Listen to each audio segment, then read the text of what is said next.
The college football playoff semifinals delivered. Yes. Couple of great football games. Let's start with Notre Dame, Penn State. The Fighting Irish advanced to the national title game with a 27-24 win, and that fourth quarter was awesome. It was. I mean, there's a lot of drama in that football game. What did you, I mean, Drew Aller just didn't play well. I think when you look at that game and you go, why couldn't Penn State get the job done? It felt like Penn State's game in the first half, dude. Yeah. Really, when Steve Angeli came in because Riley Leonard got a little wobbly there for a second. The drive that they put together, like Angeli comes in and he's just slinging it around. They go and get the field goal before the half. That felt like the turning point in the game. And credit to Angeli for being ready to go. But that felt huge because it felt like it calmed the waters for Notre Dame. Because up to that point, there was not a lot of good to talk about offensively for the Irish. Right. Yeah, it was a very it was a very methodical football game. It was I mean, played pretty conservatively in the first half and a lot of leaning on the run game. And I'm looking at these scoring drives. Penn State's first field goal drive, 14 plays. Their touchdown drive to take the lead 10-0, 15 plays. And then Notre Dame's field goal drive, the end there, 13 plays. I mean, those are some long drives. Well, just think Penn State goes on the 15 play touchdown drive, which, hey, run it and give it to Tyler Warren. Good recipe for the Nittany Lions. Yep. When Riley Leonard smacks his head on the ground and the ref forces him to go off the field, Notre Dame's down 10-0, and you're like, I don't know if their starting quarterback is going to be able to play the rest of the game. It felt like they were nearly dead. Mm-hmm. And then Angeli comes in, takes him down the field, and it kind of breathes some life into him. And then, hey, Leonard's back in the second half. And they come out and they play much better offensively. Yeah. I mean, not very much game time passed before Notre Dame got it back to 10-10. And it felt like, whenever it's 10-0, especially with the pace the game was being played, the 10 points felt like almost insurmountable. But no, I thought, some big time playmaking going on, really both sides defensively. And, quarterback, I'm with you on Drew Aller. It's just, there was a little something missing with him, on some of the throws. And then obviously the late interception, I maybe they got a little bit too aggressive too quickly in that drive. You could question that, but at the end of the day, Notre Dame made that big play. I thought that Aller got bailed out of some of his worst mistakes of the night. Yeah. Like he threw that one into triple. You could even make the argument that it was quadruple coverage to Tyler Warren. And I'm not sure. Should it be pass interference when you throw it into quadruple coverage and you underthrow it so badly like that? It feels like that was the ultimate bailout for Drew Aller. That was a terrible throw and a bad decision, and he absolutely got bailed out in that moment. He did. No, that's true. And I thought it was pass interference. I know that there was some controversy over that for some people. I thought it was pass interference, but yeah, it's like that was a poorly thrown ball. Very easily could have been going a long way the other direction, and they get a first down out of it. Is it as simple as if the Penn State corner just doesn't fall on his butt, they may win the game? Maybe. I guess. Yeah, That was probably. brutal, dude. I Yeah. mean, it just straight on the keister. I mean, Greathouse played a really, really good game for Notre Dame. I mean, he was a difference maker for him, but it certainly helps when the guy covering you just falls down for really no reason at all. Yeah. It kind of feels familiar.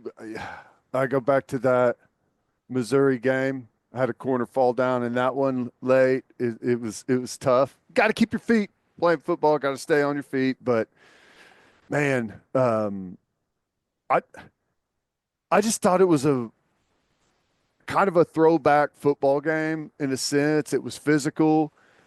I've noticed, I don't know, maybe it's just the way things have unfolded, but it feels like they're letting them get away with some pretty physical play, and it's taking people a little while to adjust. Does it kind of feel like the SEC about 10 years ago? Kinda, yeah, it does. That's kind of what, and I've heard some people kind of frame it that way. And that is watching that game. That's kind of the feeling I was getting was I think I'm watching a less talented version of like 2009 Bama. Yeah, yeah, But Drew Allard just made a critical mistake when he couldn't make a critical mistake. I I do not believe him when he says he was trying to throw it at his feet. That is not how that looks. It looks like he was trying to rip it in there and trying to make a play. hmm And it was just a bad mistake. And it ends up costing him the game.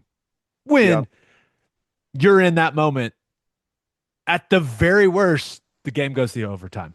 If you're Drew Aller, that thought has to be in your head. yeah, Speaking of the Missouri OU game, yeah. No kidding. but it is, it's just a rough night for Aller. But ultimately, hey, Jeter's the difference for Notre Dame. Guy was nails. Kickers matter, Ted. Yep, kickers matter. Came out, nailed it. I mean, that was crazy. You go from looks like Notre Dame is going to go down, kick a field goal here with the 2 minute drill. You end up getting the stop you need. Big momentum shift for Penn State, being able to get the ball back and at least, like you said, go to overtime. And they hit on the what like a 12, 13 yard play on the run. It's like, if we happen to pop something here, maybe we can go get aggressive and try and it's like the last of a half type of a 2 minute drive. If you spring one of those runs, you can kind of press the gas. And had that run been shut down, they probably take it to overtime. It's a weird way to kind of look at that. It is insane to lose to Northern Illinois and play in the national title game in the same season. It's true. Yeah. And, and that's exactly what Notre Dame is doing. And That's why it's college impressive. football is so hard to know what you're going to get from people week by week. It's impressive. And it's not like they've had a bunch of cupcake games in the playoff. They've beaten really good teams, and they're a banged up football team. They had a couple of linemen go down in the game, right? Their defensive line is beat up. They're missing starters on both sides of the ball, like a bunch of them. Just kept pushing, Yep. kept finding a way. And I hate how much I like our Marcus Freeman. I hate it. I hate it. I hate it. I hate it. If I didn't go to OU, I was going to go to Notre Dame. And I just hate how much I love Marcus Freeman. He's very, very difficult to cheer against. Yeah. He's very got a great demeanor on the sideline, always calm, never too up, never too down, just, steady as she goes, and the players love him. And uh he's about to get paid. I mean, I know he's already paid really well, but I'm sure he's due because I'm sure there's going to be a lot of people snooping around with the agent with him, but it's going to be hard to get him out of there. They're probably going to have to give him a massive upgrade. They are. I would assume the Notre Dame faithful will do what they must do. Yep. They're not lacking for funds around there when motivated. When motivated. Yep. Zero catches by Penn State wide receivers in the game. I Tyler Warren can only do so much. That is just an insane stat in the year of our Lord 2025.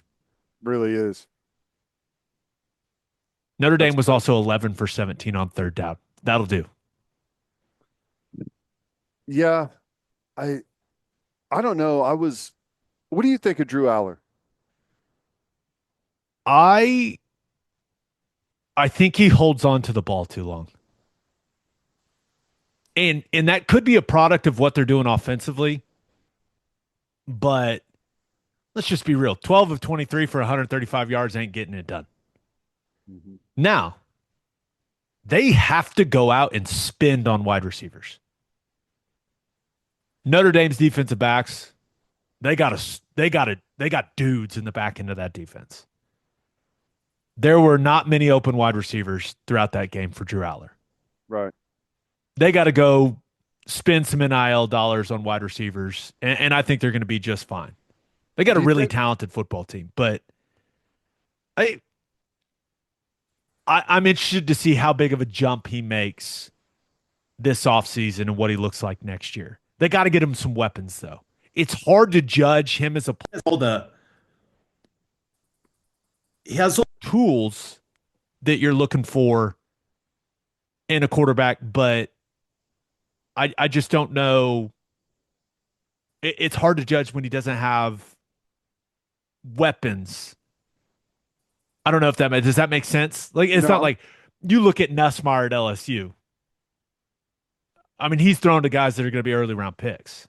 Right. I mean, does Penn State have Tyler Warren's probably going to be a first rounder, but he's a tight end. Like you have to have some speed on the outside and guys that can go win. And I just don't know. I don't know how many of those guys Penn State has. They Yeah. didn't have a wide receiver catch a pass. It's crazy. It's fair, and I wonder if that's a flaw in Kotelnicki's system. There's a lot of creativity. They do a lot of cool things in the run game, but I wonder how if the pass the downfield passing game is as creative as the run game stuff. I don't know, but yeah, I think the tools with him are there. He's 6'5", has a strong arm. I don't know why, but I don't like his body language. And that's not like a weird thing to say, but not about my opinion, not about quarterback. Like there's a way that quarterbacks usually carry themselves, and he seems like really whiny to me. Do you think it has anything to do with him looking like he's 16 in the Maybe, face? He looks maybe, so young. yeah, he does. I don't know what it is, but every time I see him, it looks like he's like pleading his case with someone. I don't know. It's weird. They also got a lot of sideline shots of him look like not at his best moments. Right. Yeah. Which is what they love to do. But he did have an ultimate, the ultimate two hands on the helmet after he threw that interception. The oh no, what have I done? Yeah. But I think he's a good player. Is he gonna come back, you think? I mean, it Yeah, he seems to already be said what he's. everyone's doing. Okay, he did Yeah, he say already that. said he's coming back, which is why their backup got into the portal, and that was a big talking point as the playoffs started. But That's right. That's he's right. going to be a projected first rounder because Yeah. of the tools, and hopefully they get him a couple of really talented wide receivers because I would like to watch that. So Yeah. we'll Yeah, see. I agree. Anything else on that game? Uh, Good game. Going in, I wasn't sure that either one of those teams could beat Ohio State. I think after this weekend, I still feel the same. Let's talk about it. Let's do it. Ohio State beats Texas 28-14. Just what an unfortunate, brutal, heartbreaking loss for the Texas Longhorns. What a shame, Ted. What a shame. Hey, I'll give them credit. I thought they played. I, Ohio State goes right down the field early. It's like, oh, here we go. They ran into the buzzsaw. This is going to be a beatdown, but I give them credit. They played. They buckled down, played a hell of a football game. It was. Maybe we are one Travion Henderson punch away from this being an absolute blowout, but you got to give that Texas defense credit. That offense, the Longhorns offense was struggling to find anything. Mhm. And Ohio State, they had this big window of opportunity in the first half to create separation, and Texas's defense didn't let them. Now, Ohio State helped them out a lot with some penalties. Yes, they did. There's no doubt. And some of them were very dumb. But to hold that offense in check for that long, it's impressive. And Texas's defense has been really, really good all season. And they did what I thought was kind of impossible. They just eliminated Jeremiah Smith from the game. Yeah, that was kind of one of the more shocking developments. Is it looked like, well, all you got to do is just continue to throw it to the unbelievable true freshman. There's no way you can cover the guy. It's like they've got some type of cheat code offensively. But Texas did a really good job. I mean, I thought their defensive line did a really good job. I thought they tackled well in space whenever they did. Ohio State did get some things going. They were able to limit a lot of those plays, but man, that long screenplay was wild. I mean, that changed the football game instantly. And you said it in the Oregon game. He looks so much faster than everyone on the field. It looks weird. Travion Henderson looks like he's on 1.5 speed. When he gets going, like on that play, go back and watch it, people. He looks like the fastest man alive. It's There's like there's like a period of it's like 4 or 5 steps that he just goes so much faster than everyone else that and then he just kind of shuts it off and cruises the other 50 yards. It's wild. I feel like there's been a lot of conversation about the defensive call there. They only bring 4. I know. Why They why are didn't people making it sound like they brought 6 or like it was Saban said it. 0? Yeah, I think Saban said it at halftime or whenever that was, post game. But no, they were playing so far off, and they only brought 4 guys that there was a massive separation between the two levels of defense. But they didn't Yeah, bring pressure. Now, I've, I would love for a defensive lineman, someone please recognize that you're not getting blocked and turn and find the screen. But yeah, they didn't bring pressure. they brought the nickel Gilbo. He was the 4th rusher, and they dropped 7 in coverage. And credit to Ohio State just executing the screen perfectly. Yeah. And credit to Travion Henderson for being the fastest man alive. Once But he that sifted his was, way through and hit the gas, it was over. but even that felt like a massive, massive moment in the game. But even then, late third quarter, it felt like Texas may win the game. Like that at that point, it felt like Texas had the momentum, but Ohio State was just they're just a better team in the fourth quarter. Yeah. When plays needed to be made, they made them, and Texas didn't. You have 1st and goal from the 1 yard line to go tie the game, and couldn't get it done. I did not like, you know me, Ted.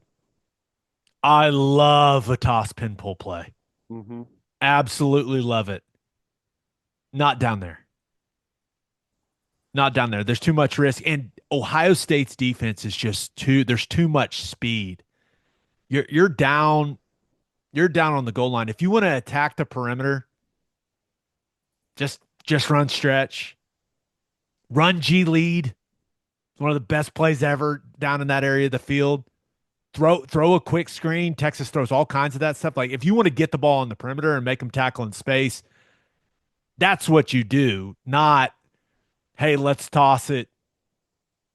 And maybe it's just revisionist history, but I was not a huge fan of that call. I love that play, just not on the 1 yard line. Yeah. Yeah. It's interesting that Ohio State defense down there, they're so good on the goal line. Their defensive line is so athletic. They're experienced at backer. Edge guys are good. It's just hard to score on them down there. Like to me, the two biggest differences are whenever Ohio State ran the G lead down with Judkins, and he ran right through someone's face for the touchdown.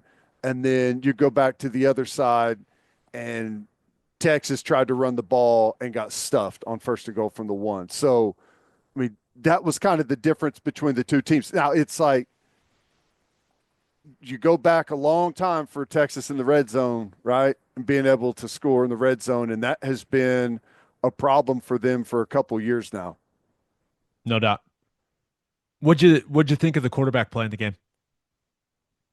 Ewers, to me, he looked really shaky early. But I think he had a run with about a minute to go before the half.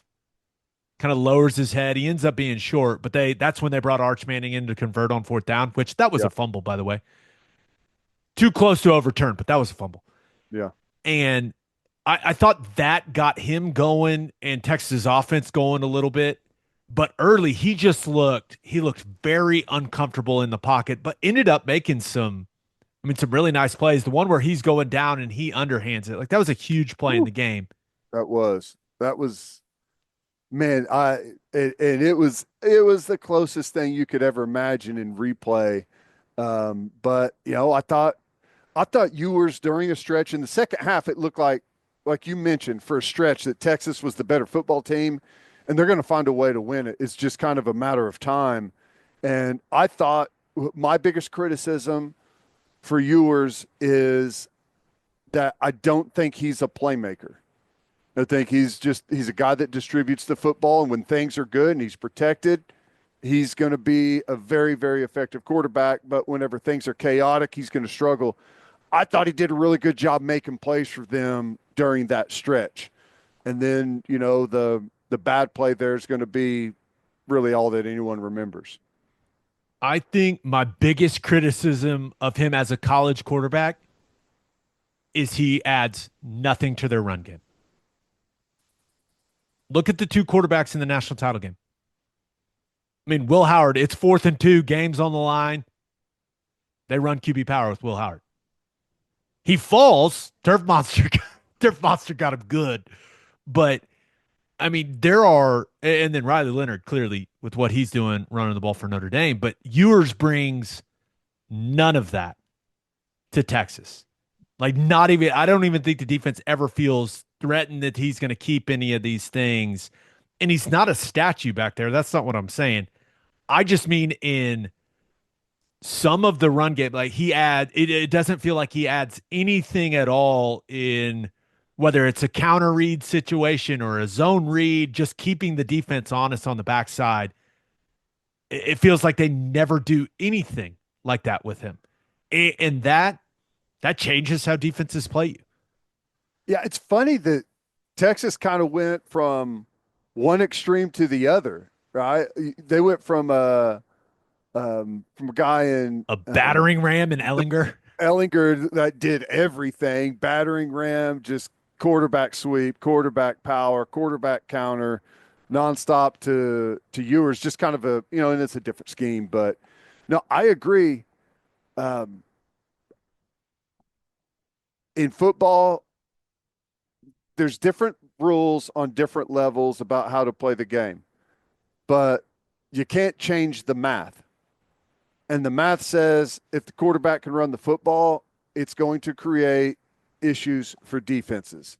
You can see it in the NFL, right? And we'll talk about that. But, it is, Arch brings a little bit more there. And you feel like that's the natural progression, the next step of that offense, that they have to get a quarterback that can do something on the ground. It's insane we've gone this long without talking about the Jack Sawyer play. That was Cam Williams, Texas right tackle. Guy was playing hurt, had a very, very bad night. Never a good night when you give up multiple sack strip fumbles Right. as a tackle. Not what you're looking for. But that is, and Sawyer's an Ohio State guy. He's from right there. Like he's been there for 4 years. That when was you kind of were his that was some roommate. storybook stuff, man. Abi just seals the game, 82-yard return. That is the type of play that not only are college football fans never going to forget, like that is there are going to be Ohio State fans that talk about that play forever and where they were when that play happened. It is, for me, it is way up there on the list of most memorable plays in the last, what, 20, 25 years of college football. Yeah, it was it was crazy. I mean, Texas is right there. I mean, the swing and momentum from that play is just. I mean, it was everything. You won the game on one play where it looked like Texas had a chance and was going to tie things up, and here we go. It's interesting, and they had looked like the better football team for a while there. Um, Time's ticking down, almost enough time to score and maybe even get the ball back for Texas and try and win the football game. And he makes that play. Ball bounces right to him in stride to scoop it and go the other way. Watching the sideline. I mean, how it's one thing to have that play happen, but to be able to run by your sideline and feel everyone like going crazy as you're running, that had to be like the greatest feeling ever. I I can't imagine. I it felt like that guy deserved it. Like if it was going to happen to any player on that Ohio State team, I think if you would have polled the team, who do you want to make the game changing play to seal the thing? I think he would have gotten the majority of the vote. Well, It is great he's going to be remembered for that instead of freaking out about the whole flag plant thing after the Michigan game. right. Well, uh, it's been awesome, and that's what you want out of your 5-star recruits, right? He was one of the top, maybe the top defensive end coming out. He committed to Ohio State, came in, got better and better each year, stayed there, wanted to win a championship, and here they are playing for it because of one of his. I mean, because of a lot of reasons, but his leadership in that play, I mean, legendary. That's awesome. No doubt. The 12-team playoff has been a massive success. Well, we got some bad games, but we've also gotten some awesome games these last couple weeks. Yeah. And they're going to tweak this thing. We know that. Whether it's how the change in the seating or how the buys work, maybe they go to 14, but I'm confident that as long as we have teams playing their way into the quarterfinals, into the semifinals, we're going to get an awesome product. This weekend was like, I really, really enjoyed watching both of these games. Yep. You can say whatever you want about the setup, how long it took to get there, who the 12 teams are, who got buys, who didn't. All of that stuff is up for debate. But right now, I think we have the two best teams playing in a national championship game, right? That's how it feels to me, especially when you consider all the guys that Notre Dame has lost. The fact that they've been able to work through all that and keep pushing and win the games against really good teams. There's no way I'm saying they're not the second best team in the country. Yeah. They've earned that, man. That's why you play the games. And it worked. I like that you had like Ohio. I would say Ohio State and Texas are pretty similar, and Notre Dame and Penn State are similar. I think it's better that you like those two styles are going to eliminate each other, and the best from kind of each of that stylistic group. That's who we're going to get in the championship. It's I don't know. It's worked out well.